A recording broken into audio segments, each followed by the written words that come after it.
jak mama dodrbala mikrovlnky.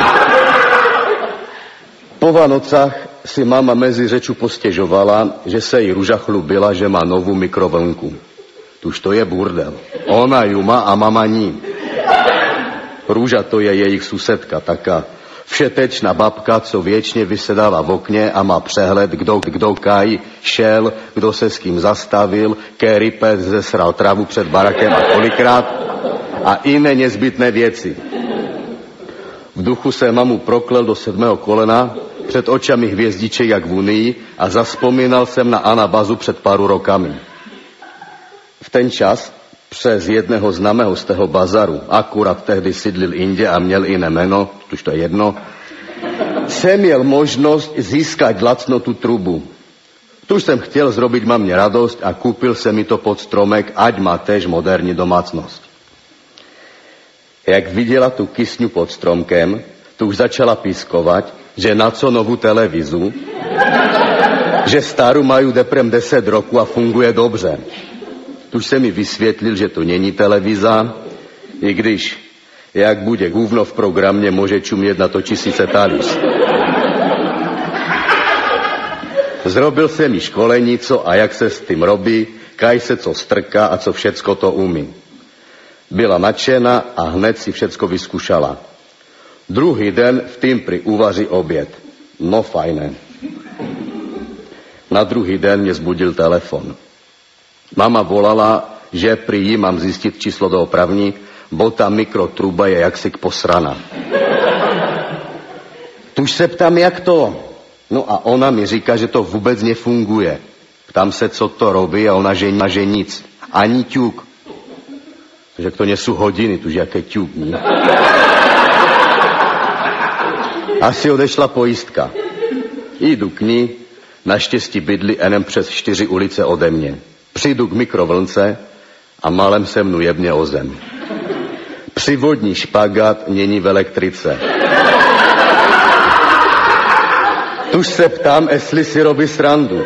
Prý ní. Tata večer řeknul, ať to na noc radši vypína, že to zbytečně žere prud, jak tam svítí ten budík. Tuž se mi to zapnul, vyzkušal, dal si kafe a valil dom. Za hodinu další telefon. Zas mama. Včil prý, že se ten talíř netočí a jak si k tom iskří. Zas se ptám už celkem nasratý, jestli to vrčí. Na to ona, že já. Slyším z dálky jakési podezřelé zvuky, no a z ní vylezlo, že tam narvala kastrol s gulašem. Že ho chtěl tata ohřať. Tuž řvu, ať to honem vypně, bude mikrovlnka v řití. Tuž foter to vyrval ze zasuvky, až jiskry jítali. Zopakoval se mi, že do toho nesmí strkať žádné železné věci a jak se zoptala, jestli ani panev, tuž se mi s tím telefonem jebnul. Potom už se týden neozvala, tuž jsem si řeknul, že se s tím naučila robiť. Gůvno. Za týden telefon ráno do roboty. Já ještě ve stavu vyoraného potkana, bez turka, očiska zalepené a mama pri jestli mám odpoledně čas.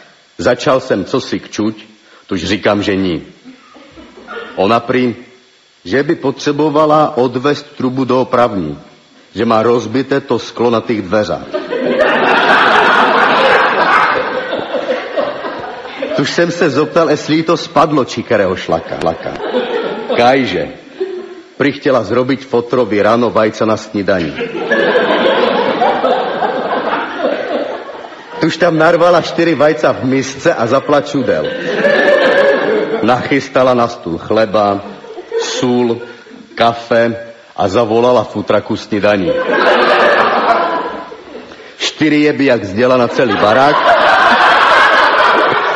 a foter tak uhnul jednému vajcu ve skle.